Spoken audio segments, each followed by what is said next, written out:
ఒక మనిషి సక్సెస్ కావాలంటే ప్రధానంగా డిసిప్లిన్ కావాలి. రెండవది పాజిటివ్ అటిట్మెంట్ ఉండాలి. ఎన్నిసార్లు ఫెయిల్స్ వచ్చినా, ఎన్ని రకాల ఛాలెంజెస్ వచ్చినా తిరిగి మనం లేవాలి. అదే పాజిటివిటీ అన్నమాట. అదే పాజిటివ్ అటిట్యూడు ఎక్కడ ఆగకుండా మనం పరిగెడుతూనే ఉండాలి. అంతకంటే ముఖ్యమైనది కమిట్మెంటు.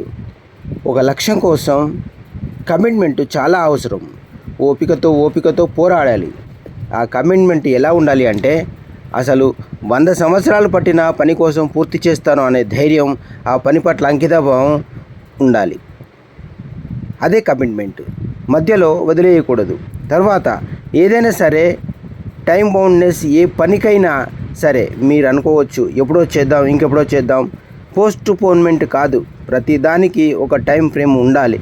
ప్రపంచంలో ఎంత పెద్ద పనికైనా సరే దానికి ఎన్ని సంవత్సరాలు పట్టినా టైం ఫ్రేమ్ ఖచ్చితంగా పెట్టుకోవాలి. టైం ఫ్రేమ్ పెట్టుకొని పని చేయాలి. అది 4 ఏళ్ళు కావచ్చు, 5 ఏళ్ళు కావచ్చును. ఒక 5 సంవత్సరాల తర్వాత నేను ఇలా ఉండాలనుకుంటున్నాను, ఇప్పటి నుంచే రోజు దాన్ని ఎన్విజన్ చేసుకోవాలి అన్నమాట. ఆ టార్గెట్ పెట్టుకొని ఒక క్రమశిక్షణతో ముందుకెళ్ళాలి. 5వది విమర్శలకు భయపడొద్దు. Face the criticism positively.